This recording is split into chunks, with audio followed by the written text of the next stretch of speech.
उत्तर प्रदेश के मुख्यमंत्री योगी आदित्यनाथ जी ने उन लोगों के मुंह पर करारा तमाचा मारा है और उन पार्टियों के मुंह पर करारा तमाचा मारा है जो पार्टियां महाकुंभ को लेकर विरोध कर रही थी, जो हमारी हिंदू आस्था के साथ हमेशा खिलवाड़ करती रहीं। उन लोगों के मुंह पर योगी आदित्यनाथ जी का यह करारा तमाचा। आप एक बार पूरा वीडियो जरूर देखिए। उत्तर प्रदेश के विधानसभा सत्र के दौरान योगी आदित्यनाथ जी ने उन सभी लोगों के मुंह पर ताला कसने की कोशिश की है जिन्होंने हमारे इस सनातन धर्म के सबसे बड़े पर्व को एक पाखंड बताया और एक अंधविश्वास, एक अंधभक्ति बताया। देखिए एक बार। महोदय, मुझे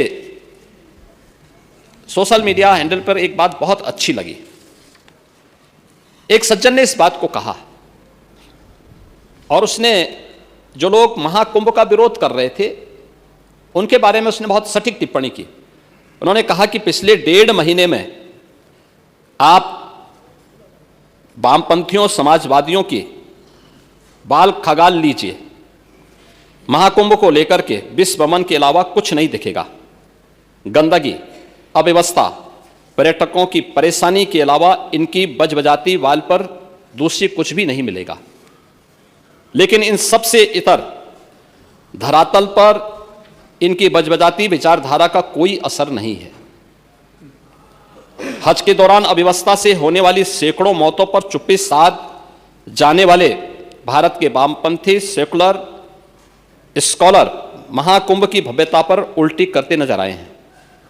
हर बार इनकी कोशिश महाकुंभ को बदनाम करने और फेल करने की रही, लेकिन ऐसे तमाम लोगों की मंशा को दरकिनार करते हुए करोड़ों लोगों ने आस्था की डुबकी लगा करके इनके जले पर नमक छिड़कने का ही काम किया है। उन्होंने आगे लिखा है कि महाकुंभ के दौरान दुखद हादसा हुआ, इसके बाद भी आस्था और विश्वास तमाम परेशानियों पर भारी पड़ी। तीर्थयात्री समस्त परेशानियों और मुश्किलों का पहाड़ चढ़कर भी प्रयागराज महाकुंभ पहुंचे, वहां से स्नान कर खुशी खुशी वापस लौटे।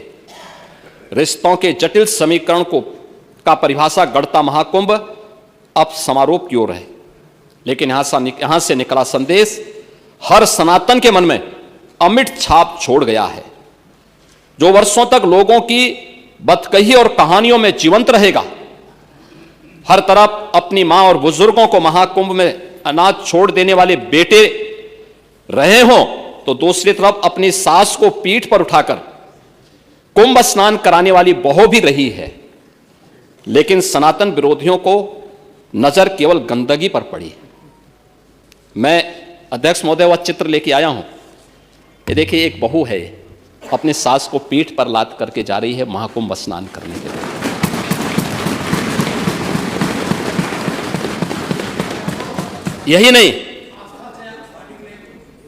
यही नहीं, आगे एक और बात कहते हैं। किसी ने सच कहा कि महाकुंभ में जिसने जो तलाशा उसको वह मिला। गिद्धों को केवल लाश मिली, सुअरों को गंदगी मिली, संवेदनशील लोगों को रिश्तों की खूबसूरत तस्वीर मिली, आस्थावानों को पुण्य मिला, सज्जनों को सज्जनता मिली, गरीबों को रोजगार मिला, अमीरों को धंधा मिला, श्रद्धालुओं को साफ सुथरी व्यवस्था मिली, पर्यटकों को अव्यवस्था मिली, सद्भावना वाले लोगों को जाति रहित व्यवस्था मिली, भक्तों को भगवान मिले। मतलब सबने अपने स्वभाव और चरित्र के अनुसार चीजों को देखा है। एक ही घाट पर सभी जाति वर्ग के तीर्थयात्री स्नानार्थी बिना किसी भेदभाव के नहाते रहे। सनातन की सुंदरता आखिर समाजवादी और वामपंथियों को कैसे नजर आएगी? लेकिन इनके द्वारा लगातार किए जाने वाले प्रश्न इनकी नियत को ही संदेह के दायरे में खड़ी करती है। महोदय, ये टिप्पणी अचानक नहीं है। ये टिप्पणी भारत की टिप्पणी है, भारत की भावनाओं की टिप्पणी है। और जो स्वयं कुछ कर नहीं सकते थे, जिन लोगों ने अपने समय में इस पूरे आयोजन को अव्यवस्था और भ्रष्टाचार का शिकार बनाया था, आज वे महाकुंभ पर इस प्रकार की टिप्पणी करके भारत की भावनाओं के साथ ही खिलवाड़ करने का काम कर रहे हैं।